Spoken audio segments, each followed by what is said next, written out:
Hello students, आज मैं आप सभी के लिए ई स्टडी विजन चैनल की ओर से 9th क्लास का हमारा थर्ड चैप्टर है, वो है हमारा एटम्स एंड मॉलिक्यूल्स। इस चैप्टर के इन टेक्स्ट क्वेश्चंस सॉल्यूशंस लेकर आई हूँ और इस चैप्टर के जितने भी इन टेक्स्ट क्वेश्चंस मैं आपको वन बाय वन करके आपको बहुत अच्छे से डिक्लेयर करने वाली हूँ। ध्यान से सुनिए, इस वीडियो को आखिर तक ज़रूर देखिए और जो भी इस चैनल पे नए आए हैं बच्चे, वो इस चैनल को सब्सक्राइब करें और अपने फ्रेंड्स को इस वीडियो को शेयर करना ना भूलें। तो पहला हमारा क्वेश्चन है पेज नंबर 32 पर। पहला क्वेश्चन कह रहा है, in a reaction 5.3 gram of sodium carbonate reacted with 6 gram of acetic acid. The products were 2.2 gram of carbon dioxide, 0.9 gram water, 8.2 gram of sodium acetate. Show that these observations are in agreement with the law of conservation of mass. तो जैसे question बोला है, जो चीज़ें दी गई हैं जब react हो रही हैं, सोडियम कार्बोनेट रिएक्ट कर रहा है जब एसिटिक एसिड के साथ, तो कार्बन डाइऑक्साइड गैस निकल रही है, वाटर निकल रहा है, सोडियम एसिटेट निकल रहा है। जब हम यहाँ देखें तो पहले तो हम ये देख लेते हैं, इसमें क्वेश्चन में बोला है कि ये हमें बताना है कि ये एग्रीमेंट कर रहा है लॉ ऑफ कंजर्वेशन ऑफ मास के साथ। तो आपको पहले तो ये पता होना चाहिए कंजर्वेशन क्या होता है, लॉ ऑफ कंजर्वेशन ऑफ मास है क्या। तो लॉ ऑफ कंजर्वेशन ऑफ मास ये है कि जितने भी प्रोडक्ट हमारे रिएक्टेंट में जितने भी एलिमेंट्स या कंपाउंड्स आए हैं, उनका जो मास है वो बराबर होता है प्रोडक्ट के मास के। ठीक है, अगर ऐसा है तो वो इक्वेशन या वो reaction law of conservation of मास को फॉलो कर रही है, एग्रीमेंट में है। अब यहाँ पे हमें सिर्फ यही चेक करना है कि हमारा जो सोडियम एसिटेट है वो 5.3 है, 6 हमारा एसिटिक एसिड है। इनको जब हम ऐड करेंगे 5.3 को और 6 को, तो क्या आएगा आंसर हमारा 11.3 आएगा यहाँ पर। ये हमारा सारा रिएक्टेंट का मास है ये हमारा। ठीक है, अब हम देख लेते हैं प्रोडक्ट के मास को। तो प्रोडक्ट क्या क्या फॉर्मेशन हुई थी यहाँ पे, 2.2 ग्राम तो कार्बन डाइऑक्साइड आया है, 0.9 हमारा वाटर आया है, 8.2 हमारा सोडियम एसिटेट आया। अगर हम इन सबका प्लस करें तो कितना होगा, ये भी हमारा होगा 11.3। तो हम यहाँ पे क्या देख रहे हैं कि हमारे जो प्रोडक्ट के मास हैं वो रिएक्टेंट के मास के बराबर हैं। इसका मतलब ये लॉ ऑफ कंजर्वेशन ऑफ मास को फॉलो कर रहे हैं। तो हम बोलेंगे इस तरीके जब ऐड करके दिखाएंगे, LHS और RHS के जो मास हैं दोनों ही बराबर आएंगे, तो आराम से इसको शो कर सकते हैं हम कि ये हमारे क्या हैं, लॉ ऑफ कंजर्वेशन ऑफ मास को फॉलो कर रहे हैं। जैसे कि हमने यहाँ देखा 5.3 और 6, यहाँ पे भी इन सबको हमने अलग अलग ऐड किया।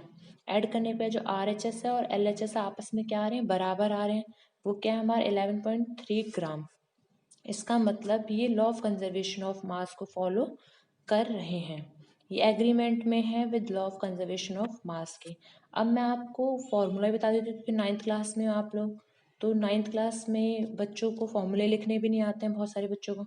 अगर मैं सोडियम कार्बोनेट की बात करूँ तो सोडियम Na होता है, कार्बोनेट हमारा CO3 होता है। सोडियम की वैलेंसी कितनी होती है 1 और कार्बोनेट की कितनी होती है 2। तो कार्बोनेट की वैलेंसी कहाँ चले जाएगी, सोडियम के पास। तो ये होगा इसका फॉर्मूला सोडियम कार्बोनेट का। अगर मैं बात करूँ एसिटिक एसिड की, तो एसिटिक एसिड का फॉर्मूला होता है CH3COOH। ठीक, ये हमारा होता है एसिटिक एसिड। फिर नेक्स्ट मैं बात करूँ जो प्रोडक्ट फॉर्मेशन में कार्बन डाइऑक्साइड की, कार्बन डाइऑक्साइड हमारा क्या होता है CO2, वाटर हमारा क्या होता है H2O, पता ही है सबको। सोडियम एसिटेट क्या होता है, सोडियम एसिटेट, तो सोडियम एसिटेट क्या होता है CH3COONA, ये आपका होता है सोडियम एसिटेट। सोडियम और ये एसिटेट पूरा, ये सोडियम Na प्लस और एसिटेट हमारा CH3COO नेगेटिव। ठीक है, तो ये हमारा होता है सोडियम एसिटेट। फॉर्मूले की बात नहीं थी बट मैंने फिर भी आपको फॉर्मूले बताए हैं क्योंकि आप 9th क्लास में हो तो आपको ये नॉलेज होनी चाहिए। जो हम क्वेश्चन कर रहे हैं उससे रिलेटेड हर प्रकार की नॉलेज होनी चाहिए। ठीक, क्वेश्चन कह रहा है हाइड्रोजन एंड ऑक्सीजन कंबाइन करें in the ratio 1:8 by mass to form water. जो हाइड्रोजन है और ऑक्सीजन है वो मैंने आपको पहले ही बताया, वाटर बनाते हैं ये दोनों मिलकर। और हमेशा का जो वाटर है वो हमेशा इनका जो रेशियो होता है 1:8 होता है, फिक्स रेशियो होता है। ठीक, तो ये क्वेश्चन पूछ रहा है कि हाइड्रोजन और ऑक्सीजन कंबाइन करता है 1:8 में बाय मास और फॉर्म करता है वाटर को। तो what mass of oxygen gas would be required to react completely with 3 gram of hydrogen gas? तो कितनी जो ऑक्सीजन है, कितनी ऑक्सीजन है, ऑक्सीजन हमें पता लगाना है कब, जब 3 ग्राम हाइड्रोजन गैस जो है वो कंप्लीटली रिएक्ट कर जाए। ठीक, तो अब हम जैसे इसमें बनाया हुआ है, मैंने आपको दिखा दिया, हमें निकालना है एक्स, हमें निकालना है ऑक्सीजन। ऑक्सीजन कितना चाहिए होगा, हम यहाँ पे क्या देख रहे हैं, ये 1:8 है, ये 3:x है, तो ये क्या प्रपोर्शन में आ गए 1:8 और 1:8 और 3:x। इसको हम ऐसे लिख सकते हैं 1:8 किसके बराबर हो गया, 3:x के बराबर हो गया। हमें निकालनी है x की वैल्यू, तो x की वैल्यू निकालेंगे तो 8 3 से मल्टीप्लाई जाएगा, तो यहाँ पे क्या हो जाएगा 8 3 24।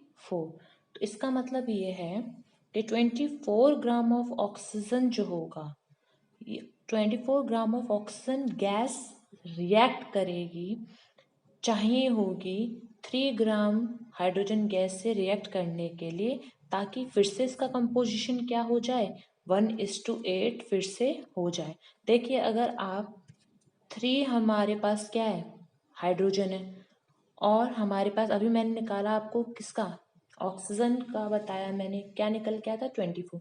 अगर मैं फिर से इसको डिवाइड करती हूँ इसे, तो क्या जगह 3 8 या 24 होता है, फिर से इसका रेशियो क्या निकल के आ गया 1:8 निकल के आ गया ना।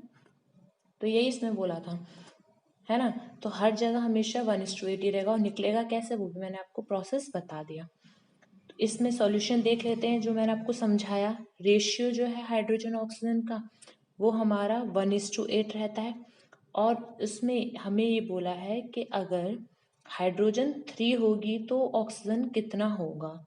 तो फिर से जो मैंने आपको बताया, दोनों चीज़ों को एक साथ कर दिया, 1:8 को ऐसे लिख सकते हैं और 3:x को ऐसे लिख सकते हैं, और यहाँ x की वैल्यू कितनी आ जाएगी 24 ग्राम आ जाएगी।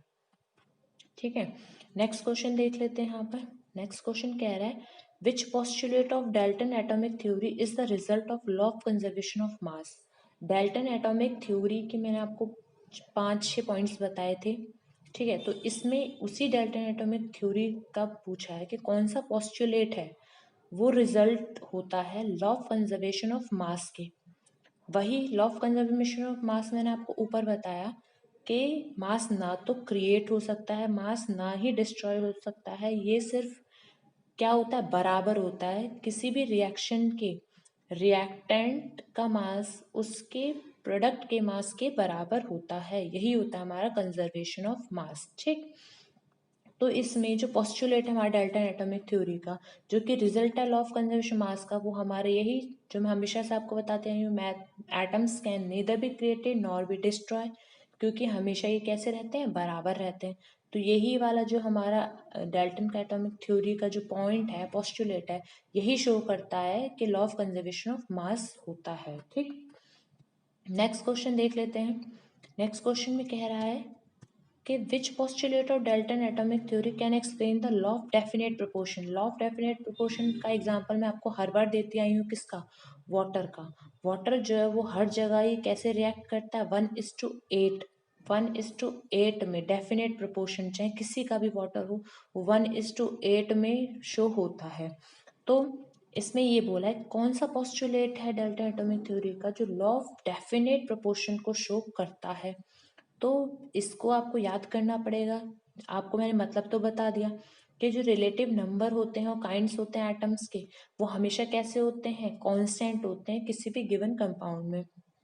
और यही वाला जो पूरा का पूरा ये सेंटेंस है, the relative number and kinds of atoms are constant. अभी आपको मैंने बताया जो H है और 2O है हमारा वाटर है। वाटर अगर मैं इसका मोलर मास निकालूं तो 18 ग्राम होता है, और होता कैसे, हाइड्रोजन इसका मोलर मास होता है 1 और इसके एटम है 2, तो 2 से मल्टीप्लाई होंगे, प्लस ऑक्सीजन का जो मोलर मास होता है, एटॉमिक मास होता है वो होता है 16। तो ये कितना हो गया 2 और प्लस 16 कितने हो गए, ये 18 हो गए। तो यहाँ पे मास तो पूछा नहीं है, मैं आपको ये बता रही हूँ कि इसका प्रपोर्शन, इसका रेशियो है ना। तो रेशियो क्या आया फिर से, ये आया था हमारा 2:16, और जब मैं इसको काटूंगी तो 1:8 आएगा। तो यही हमेशा फिक्स रेशियो में मिलता है। इसका क्या मतलब, ये जो एटम थे ये एटम ही तो हो गए, एटम हो गए ना। 1 एटम है किसका, हाइड्रोजन का। 8 एटम्स है किसके, ऑक्सीजन के। तो ये जो एटम्स होते हैं रिलेटिव नंबर के, और जो काइंड्स ऑफ एटम आते हैं वो हमेशा किसी भी कंपाउंड में कैसे रहते हैं, कांस्टेंट रहते हैं। यही होती है हमारी लॉ ऑफ डेफिनेट प्रोपोर्शन। ये देख लीजिए, बहुत ही इंपॉर्टेंट क्वेश्चन है ये। Defined the atomic mass unit. Atomic mass unit क्या होती है, थ्योरी में भी आपको मैंने बताया है कि एक एटॉमिक मास यूनिट को मैं डिस्क्राइब कर सकती हूँ कि ये हमारी बराबर होती है 1/12 the mass of the carbon atom. ठीक है, 1/12 होती है the mass of the carbon atom 12। इसका एटॉमिक मास क्या होता है कार्बन का, एटॉमिक नंबर जब 6 होता है तो एटॉमिक मास कितना होगा, जस्ट डबल 12। तो 1/12 होती है कार्बन मास, कार्बन 12 के। इसको हम ऐसे बोल सकते हैं द रिलेटिव एटॉमिक मासेस जो होते हैं सारे ही एलिमेंट्स के have been found with respect to an atom of carbon. जितने भी हमारे एलिमेंट होते हैं उनके जो रिलेटिव एटॉमिक मास होते हैं ना, उनको हम किसके रेस्पेक्ट में देखते हैं, हम उनको atom of carbon, carbon atom के फॉर्म में देखते हैं। हमेशा उनको हम कार्बन एटम के फॉर्म में देखते हैं। और वो किस तरीके से निकल के आती है, वो हमारी आती है। ठीक है, तो क्लियर है ये। द रिलेटिव एटॉमिक मास जो होता है सारे ही एलिमेंट का, वो किसके रिस्पेक्ट में फाइंड आउट होता है, वो कार्बन 12 के रिलेट में फाइंड आउट होता है। ठीक, ये हमारी होती है एटॉमिक मास यूनिट। इसको हम डायरेक्टली बोल सकते हैं, एक एटॉमिक मास यूनिट जो होती है वो होती है exactly 1/12 the mass of carbon 12 atom के मास के बराबर होती है। ठीक, अब नेक्स्ट क्वेश्चन देख लेते हैं। नेक्स्ट क्वेश्चन क्या कह रहा है, why is it not possible to see an atom with naked eyes. जो हमारे एटम्स होते हैं, हमने डाल्टन एटॉमिक थ्योरी में क्या पढ़ा है कि जो एटम होते हैं वो बहुत ही छोटे होते हैं, इतने छोटे होते हैं कि हम उनको अपनी आंखों से देख नहीं सकते हैं, अपनी नेक्ड आइज से नहीं देख सकते हैं। हमें उनको देखने के लिए बहुत छोटे से एलिमेंट्स की ज़रूरत पड़ती है। बहुत छोटे छोटे माइक्रोस्कोप जो होते हैं ना हमारे, वो छोटे छोटे एलिमेंट को भी एनलार्ज करके दिखा देते हैं। तो हमें उन्हें देखने के लिए माइक्रोस्कोप की ज़रूरत होती है। तो इसमें ये बोला क्यों हम नहीं देख पाते, क्योंकि उनका जो साइज होता है बहुत छोटा होता है, इतना छोटा होता है कि वो नैनोमीटर्स में मेजर किया जाता है। किस में मेजर किया जाता है, नैनोमीटर में मेजर किया जाता है। इसलिए तो हम यहाँ पे इसका आंसर ये बता सकते हैं कि बिकॉज जो एटम्स हैं too small to be seen with naked eyes, it is measure in nanometer. और हमें पता ही है 1 नैनोमीटर जो होता है वो 10⁻⁻⁹ मीटर होता है। या उल्टा बोलें अगर कि 1 मीटर के टर्म्स में बोले तो 10⁻⁹ नैनोमीटर, ये पावर में होगा 10⁻⁹ नैनोमीटर। ठीक है, उल्टा बोलेंगे 1 नैनोमीटर तो 10⁻⁻⁹ मीटर हो जाएगा।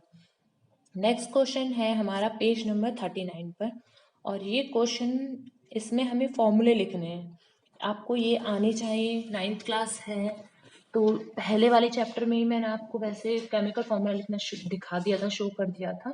बट नहीं भी आता है तो कोई बात नहीं, अब सीख लीजिए। सोडियम ऑक्साइड का बनाना है, सोडियम Na होता है, ऑक्सीजन O होता है। पहले हमें सिंबल लिखने आने चाहिए, इसके बिना कुछ भी नहीं हो सकता। ठीक, तो सिंबल याद करना जिसको सिंबल याद नहीं है। तो सोडियम का Na है, ऑक्सीजन का मतलब ऑक्साइड है तो ऑक्सीजन का ही एटम होगा वो, ऑक्सीजन का O। सोडियम की जो वैलेंसी होती है वो 1 होती है, और ऑक्सीजन की क्या होती है, 2 होती है। याद नहीं आ रहा होगा आपको, सोडियम की वैलेंसी 1 कैसे है, इसका एटॉमिक नंबर हमारा 11 होता है। इसका अगर इलेक्ट्रॉनिक कॉन्फ़िगरेशन करें तो 281 होता है। आउटरमोस्ट शेल में एक इलेक्ट्रॉन है, बट आउटरमोस्ट शेल में हमारा ऑक्टेट कंप्लीट करने के लिए 8 इलेक्ट्रॉन होने चाहिए। तो ये आउटरमोस्ट शेल का जो एक इलेक्ट्रॉन है सोडियम दे देता है, निकाल देता है अपनी लास्ट शेल से, और ताकि वो अपने लास्ट शेल में 8 इलेक्ट्रॉन को कर सके। ठीक, जब निकाल रहा है तो निकाले चाहे ले चाहे शेयर करे, वो सारी उसकी वैलेंसी होती है। तो यहाँ पे सोडियम की वैलेंसी कितनी हो जाएगी, 1। ऐसे ही अगर मैं ऑक्सीजन की बात करूं तो ऑक्सीजन का एटॉमिक नंबर हमारा 8 होता है, और इस 8 को हम शो करें तो कैसे दिखा सकते हैं, 2 6 में दिखा सकते हैं। अब यहाँ पे लास्ट शेल में हमारे 8 इलेक्ट्रॉन होने चाहिए, बट यहाँ पे कितने 6 इलेक्ट्रॉन है, तो इसको 2 इलेक्ट्रॉन और चाहिए होते हैं। ले अगर इलेक्ट्रॉन या दे या शेयर करे, वो सारी ही वैलेंसी होती है।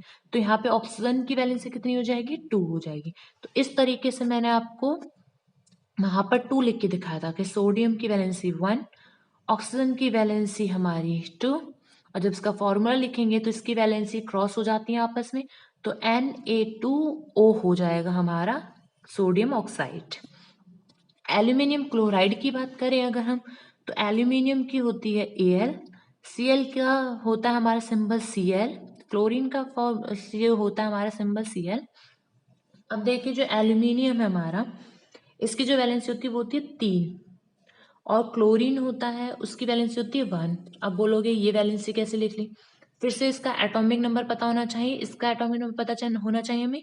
इलेक्ट्रॉनिक कॉन्फ़िगरेशन करेंगे, लास्ट शेल में कितने इलेक्ट्रॉन्स हैं, उनके 8 ऑक्टेट कंप्लीट करने के लिए या लेंगे या देंगे या शेयर करेंगे, वो उनकी वैलेंसी होगी। एल्यूमिनियम का एग्जांपल बता देती हूँ आपको, ये सारी चीज़ें खुद ही प्रैक्टिस करनी है, एक एक को मैं बार बार नहीं बता सकती ना। एल्यूमिनियम का देखें अगर हम, वीडियो देखना इससे रिलेटेड मैंने बनाई हुई है, केमिकल फॉर्मूला से रिलेटेड, ठीक है। तो एल्यूमिनियम की बात करें, इसका होता है हमारा एटॉमिक नंबर 13। अगर इसको मैं इलेक्ट्रॉनिक कॉन्फ़िगरेशन करूं, के एलिमेंट शेल जो होती है उनमें भरूं, तो वो होगा 2 8 2 8 और 3 होगा। तो यहाँ पे लास्ट शेल में कितने इलेक्ट्रॉन है, 3 इलेक्ट्रॉन है। अब ये 8 कंप्लीट करने के लिए 5 इलेक्ट्रॉन ले तो सकता नहीं है, तो ये 3 इलेक्ट्रॉन को दे देगा, दे भी देगा तो भी इसकी वैलेंसी कितनी होगी, 3 होगी। एल्यूमिनियम की वैलेंसी होगी 3। क्लोरीन का जो एटॉमिक नंबर होता है वो होता है हमारा 17। इसको अगर हम देखें इलेक्ट्रॉनिक कॉन्फ़िगरेशन करके तो कितना होगा, 2 8 7। इसको कितने इलेक्ट्रॉन चाहिए 8 कंप्लीट करने के लिए, सिर्फ 1 इलेक्ट्रॉन चाहिए। तो जितने इलेक्ट्रॉन चाहिए उसका वैलेंसी कितनी हो जाएगी, 1।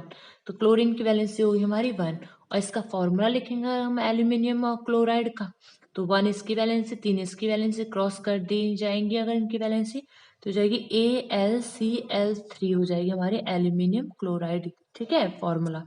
अब देखिए अगर हम सोडियम सल्फाइड का, तो सोडियम हमारा होता है Na और सल्फाइड होता है हमारा S। सोडियम की वैलेंसी 1 होती है, सल्फाइड की होती है 2। तो इसका जो फॉर्मूला हो जाएगा वो क्या हो जाएगा हमारा,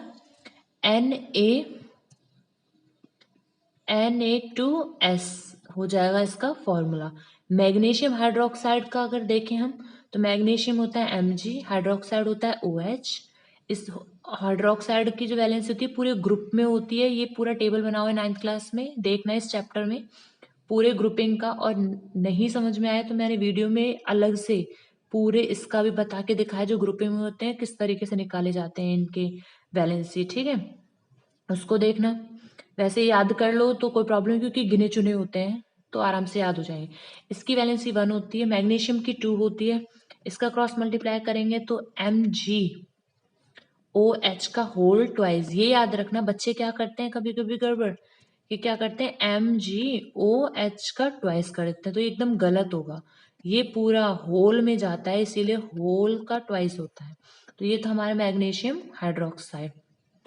ये जो जितने भी मैंने आपको ऊपर बताए हैं वो अच्छे से पूरी PDF में मैंने बना के दिए हुए हैं, अगर नहीं आए तो इस PDF को डाउनलोड कर लेना, हम इसके लिंक में सेव कर देंगे, उस लिंक को डाउनलोड कर लेना।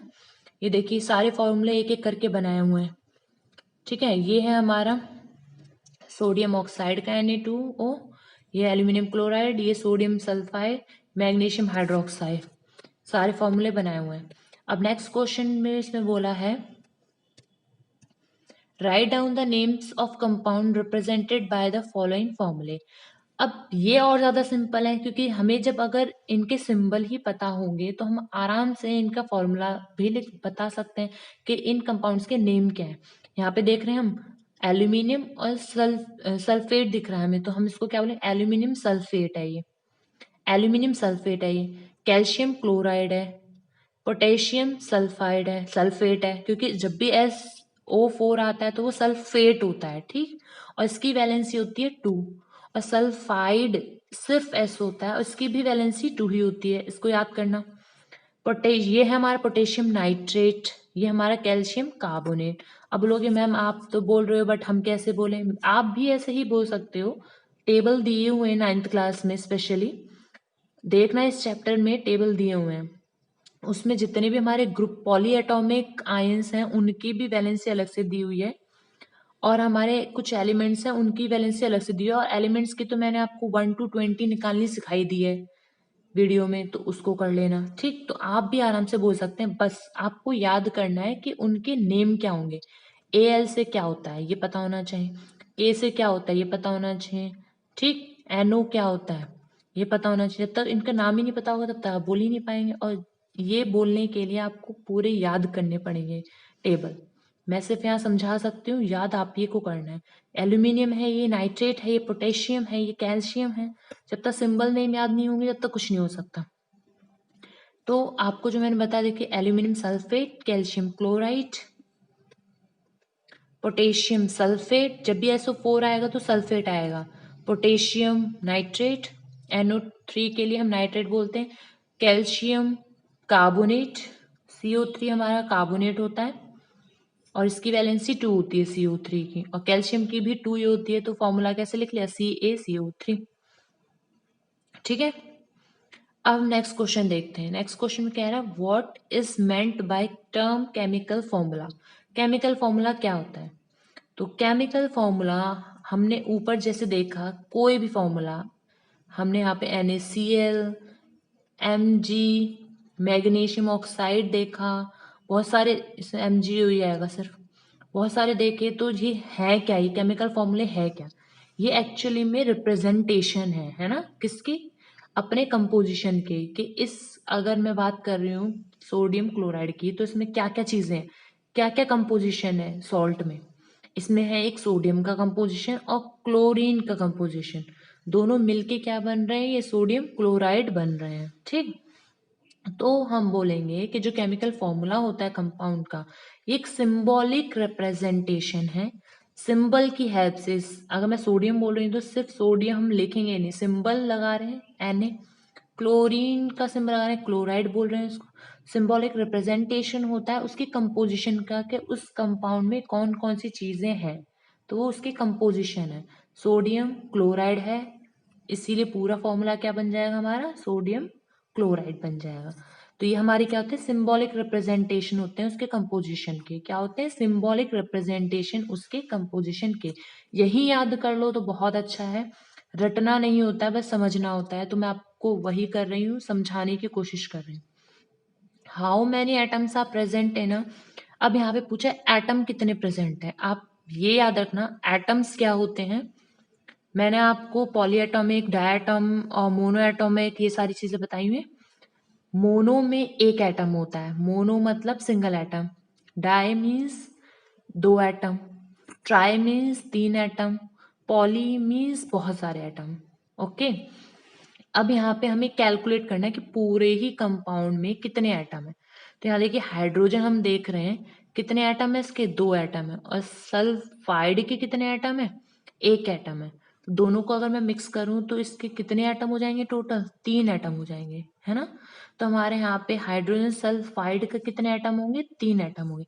अगर दूसरे की बात करें, यहाँ पे क्या दिया हुआ है हमारा, यहाँ पे फोस्फेट आयन दिया हुआ। फोस्फेट आयन में जो कंपोजिशन है, इसमें एक पी है फोस्फोरस और एक है ऑक्सीजन O।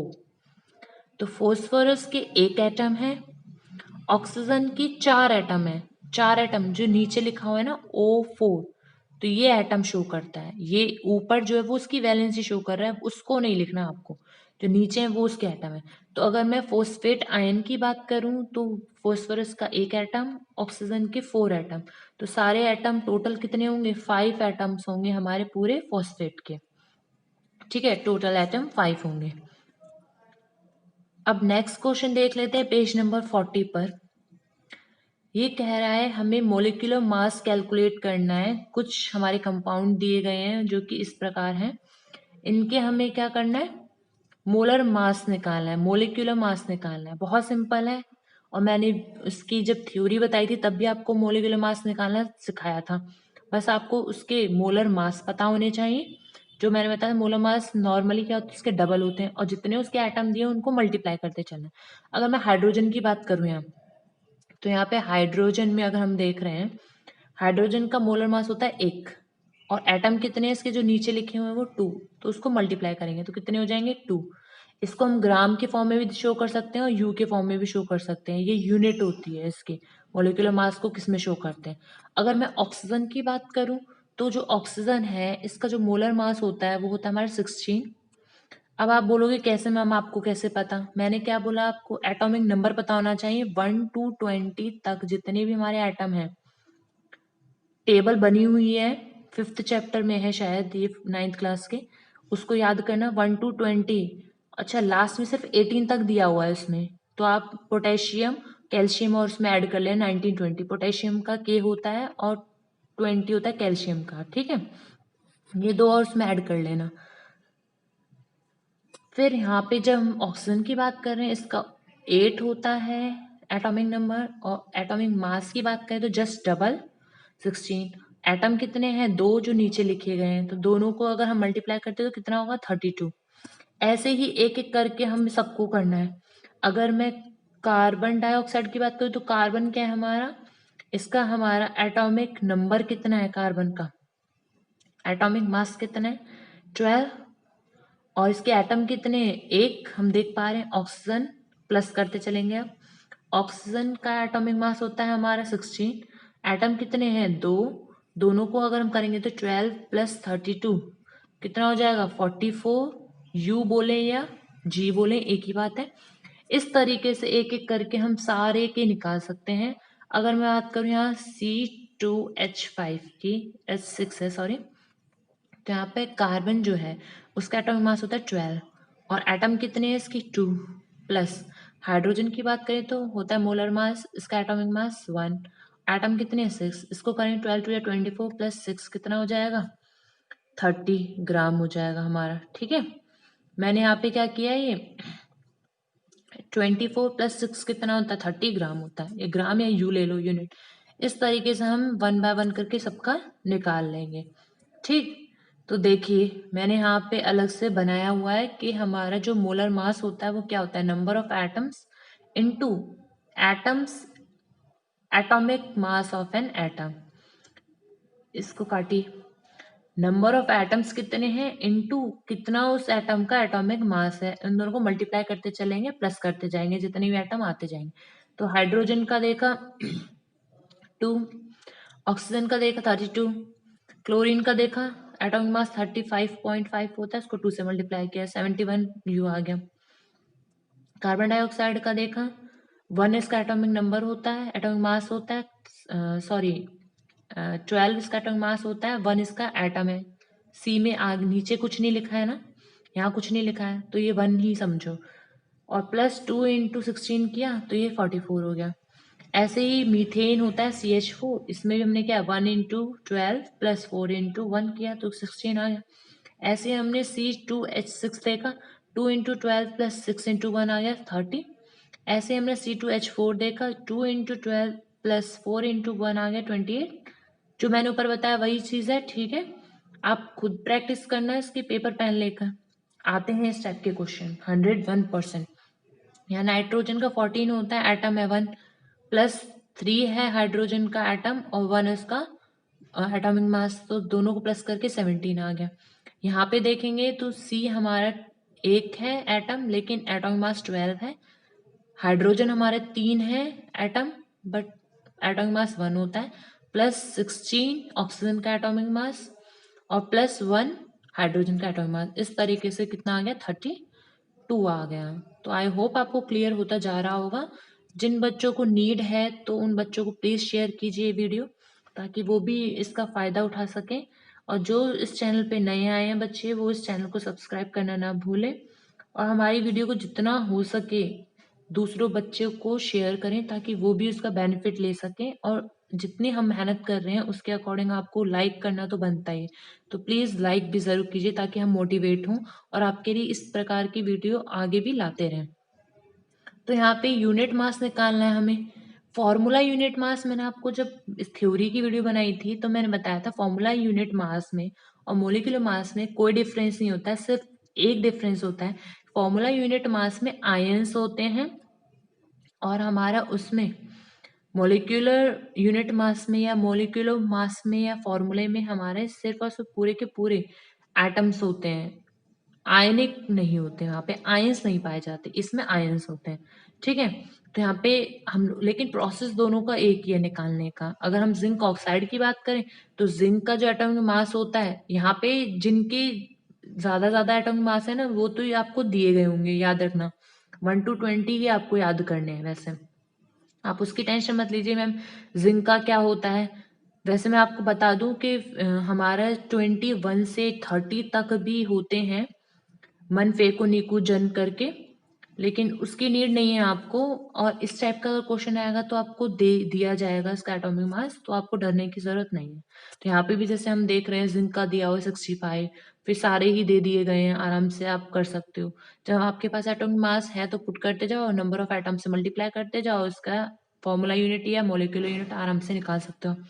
इसकी भी यूनिट जो है यू में ही आती है। ऐसे ही अगर मैं सोडियम ऑक्साइड की बात करूं तो फिर से हमारा सोडियम क्या होता है 23, 23 को 2 से मल्टीप्लाई करेंगे।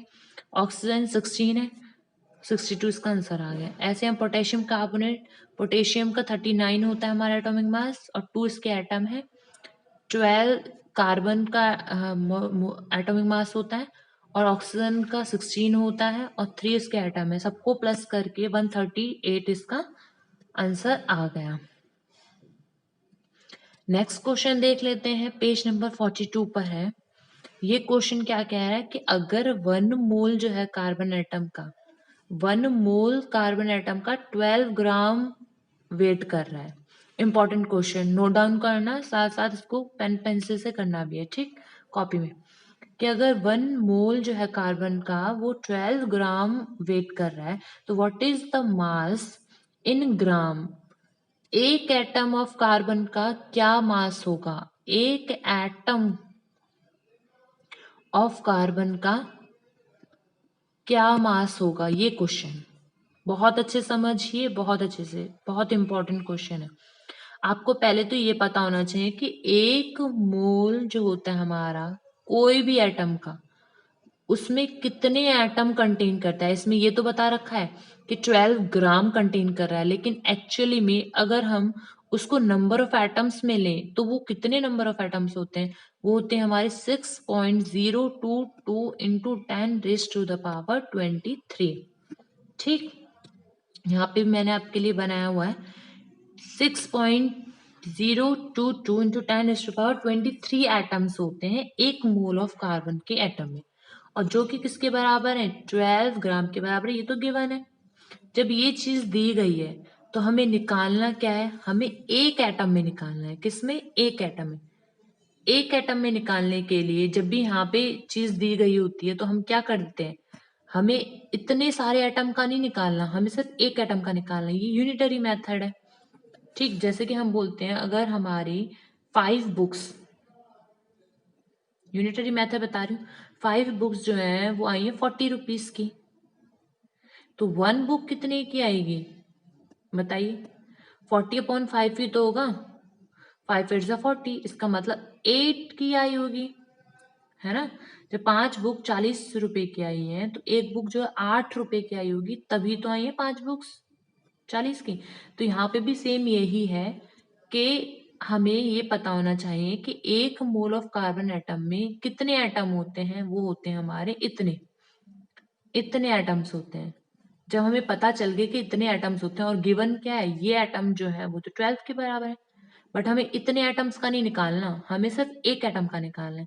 जब एक एटम का निकालना है तो ये सारा चीज कहाँ चला जाएगा, डिवाइड में चला जाएगा 12 के, है ना। तो 6.022 इंटू 10 कहाँ जाएगा, नीचे आ जाएगा। अब देखो इसको सॉल्व करने का तरीका मैं आपको बता दूं, क्योंकि आप अभी भी 9th क्लास में आए हो तो सॉल्व कैसे करोगे। यहाँ पे क्या होता है, इस चीज को अगर आप ऊपर लेके आएंगे तो जो भी प्लस में है वो नेगेटिव हो जाती है, नेगेटिव में होती है अगर तो वो पॉजिटिव में हो जाती है। तो यहाँ पे क्या हो जाएगी, ऊपर जाके नेगेटिव में हो जाएगी पावर। ठीक, और फिर हम लोग को सिर्फ और सिर्फ क्या करना होगा, 12 को ही डिवाइड करना होगा 6 पॉइंट इससे। तो हम नॉर्मली अगर देखें तो अगर इसको मैं डायरेक्टली भी करूं तो 6 2 ज़ा 12 होता है, तो अप्रोक्सीमेटली जो इसका आंसर क्या आ जाएगा, 2 आ जाएगा इसका आंसर, है ना। बट इसमें क्या है, हमारे 0.022 भी है ना, तो उसकी वजह से इसको सॉल्यूशन करने के लिए एग्जैक्ट ना लेकर क्या ले लिया, 1.99। आप इसका इस तरीके से भी कर सकते हैं कि ये जो 0 पॉइंट करके है ना, इसको अगर हटाएं पॉइंट को तो कितने जीरो आएंगे, ऊपर 3 जीरो आएंगे। अब आप आराम से इसको डिवाइड कर सकते हैं तो आपका एग्जैक्ट यही आंसर आएगा। ठीक है, नेक्स्ट क्वेश्चन देख लेते हैं। अब हम नेक्स्ट क्वेश्चन देख लेते हैं। इस क्वेश्चन में कह रहा है which has more number of atoms, 100 gram of sodium और 100 ग्राम ऑफ आयरन। ये दोनों ही जो सोडियम और हमारे आयरन दिए हुए हैं, इनमें से किसके पास ज़्यादा नंबर ऑफ एटम्स होंगे। तो अभी मैंने आपको बताया, वैसे हमें पता भी है कि एटॉमिक मास जो होता है सोडियम का वो कितना होता है 23 और आयरन का कितना होता है 56। तो अगर एटॉमिक मास ले लें हम सोडियम का 23, एटॉमिक मास ले लें आयरन का तो 56। हमें यहाँ पे एक्चुअल में ये देखना है कि दोनों 100 ग्राम हो सोडियम के या 100 ग्राम हो आयरन के, इनमें से किसके पास ज़्यादा होगा। जब हमें उनके एटॉमिक मास पता चल जाए, साथ साथ हमें ये तो पता ही है कि किसी के भी एटम में एक मोल में कितने एटम प्रेजेंट होते हैं, 6.022 इंटू 10⁻23 एटम्स प्रेजेंट होते हैं, ये तो हमें पता ही है। तो हमें बस ये देखना है कि उनकी एक एटम में कितने प्रेजेंट होंगे, और जब हमारा एक एटम का पता चल जाए तो हमें उसे जितना मास दिया हुआ उससे मल्टीप्लाई कर देना है। जैसे यहाँ पे आपको दिखा देती हूँ फॉर एग्जाम्पल, जैसे कि यहाँ पे मैं देखूं कि हमें कैलकुलेट करें नंबर ऑफ एटम्स इन 100 ग्राम। हमारे पास अगर हम सोडियम की बात कर रहे हैं तो सोडियम में 23 ग्राम होता है। क्यों, क्योंकि सोडियम का एटॉमिक नंबर होता है 11, एटॉमिक मास होता है 23। ठीक, तो 23 ग्राम ऑफ सोडियम में एटम कितने होते हैं, वो 6.022 इंटू 10⁻23 एटम होते हैं। अगर मैं 1 ग्राम निकाल लूँ सोडियम एटम का तो उसको 23 से डिवाइड कर दूंगी, लेकिन मुझे निकालने कितने, 100 ग्राम निकालने, तो उसे 100 से मल्टीप्लाई कर देंगे। याद रखना ये प्रोसेस। तो हमारे यहाँ से 100 ग्राम सोडियम एटम्स जो होगा वो कितना कंटेन करेगा, वो कंटेन करेगा कितने नंबर ऑफ एटम्स होते हैं किसी भी, कितने नंबर ऑफ एटम्स होते हैं किसी भी एलिमेंट में, वो होते हैं ये। ठीक, 6.022 इंटू 10⁻23 होते हैं। और 23 था उसका मोलर मास, एटॉमिक मास। और कितने एटम्स का कंटेन, कितने ग्राम का हमें पता लगाना है, 100 ग्राम का पता लगाना है, तो 100 से हम उसे मल्टीप्लाई कर देंगे।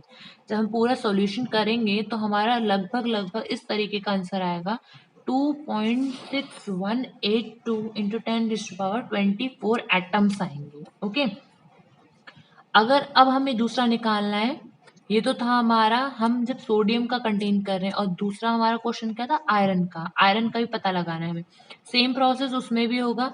आयरन के में भी बस वहां पर 23 था सोडियम एटम्स कंटेन करता है मोलर मास उसका, एटॉमिक मास। यहाँ पर क्या 56 ग्राम होता है आयरन का। तो हम लोग क्या करना पड़ेगा, एटम्स तो सारे ही जो एलिमेंट होते हैं वो यही कंटेन करते हैं, एक मोल में इतने एटम्स होते हैं। जब एक मोल में इतने एटम्स होते हैं तो 56 में कितने होंगे, 56 से डिवाइड कर देंगे। कितना ग्राम कंटेन कर रहा है वो, 100 ग्राम आयरन कंटेन कर रहा था, 100 से मल्टीप्लाई कर देंगे। फिर इसको नॉर्मली जैसे हम सॉल्व करते हैं वैसे सॉल्व करेंगे, और आंसर जो है लगभग लगभग वो कितना आ जाएगा, 1 ग्राम ऑफ आयरन वो आ जाएगा हमारा 1.075 इंटू 10⁻24 एटम्स आ जाएगा। अब हम यहाँ से क्या देख रहे हैं, हम यहाँ से देख रहे हैं जो हमारा सोडियम एटम था ना 100 ग्राम का, वो ज़्यादा एटम कंटेन कर रहा था, क्योंकि यहाँ पे तो सिर्फ 1.075 ही है, और वहाँ पे क्या था हमारा ये था हमारा 2.6182। तो ऑब्वियसली बात है इसका अमाउंट ज़्यादा है तो एटम्स जो नंबर ऑफ ज़्यादा कौन कंटेन करेगा, सोडियम एटम से कंटेन करेगा। तो यहाँ पर हमारी वीडियो ख़त्म होती है। तो इस वीडियो को शेयर कीजिए अपने फ्रेंड्स के साथ, लाइक कीजिए, मोटिवेट कीजिए हमें, और हमारी वीडियोस को ऐसे ही देखते रहिए। वॉच करने के लिए इस वीडियो को thank you so much watching this video. Thank you.